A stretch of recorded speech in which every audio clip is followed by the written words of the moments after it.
Hi mga katips, welcome back sa Print Tips. Ayan, so ngayon tayo ay maglalaminate ng business cards gamit itong calling card laminating film na 30 microns. At ito po yung matte.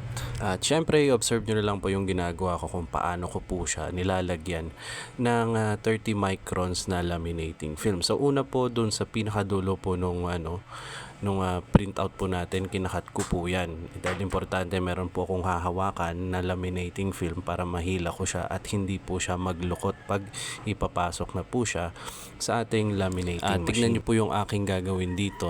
So simple lang naman po yan, kailangan nyo lang po i-insert. So masyado lang pong manipis yung laminating film na to, kaya ingat-ingat na lang po para iwas lukot. Kasi kadalasan, mahirap po itong gamitin dahil nalulukot nga siya at nakakasira po siya ng material. So makita po ninyo may pasobra po sa pinakadulo.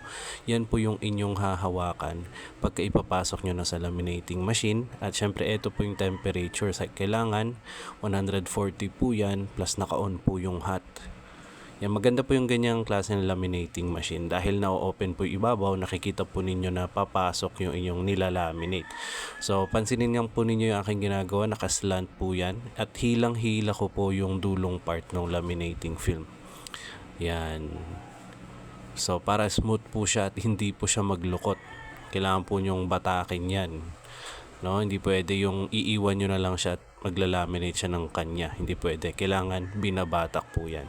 So medyo matrabaho lang po siya pero sulit naman po at napakamura po nito as alternative sa laminate. Kesa gumamit po tayo ng cold laminating film na both sides kailangan nating ipasok sa laminator. Ito hindi na kailangan.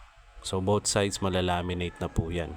Yun nga lang, manipis po siya, kailangan tamang diskarte para hindi po masira yung ating nilalaminate.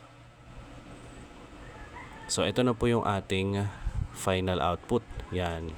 So kita po ninyo wala pong lukot po yan, maayos po yan.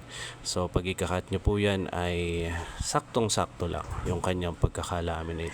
Ayan mga katips, yan ang aking diskarte sa paglaminate ng mga business cards na aking ginagawa. So kung meron po kayong natutunan mga katips, yan, follow the print tips at ito na po yung ating final output.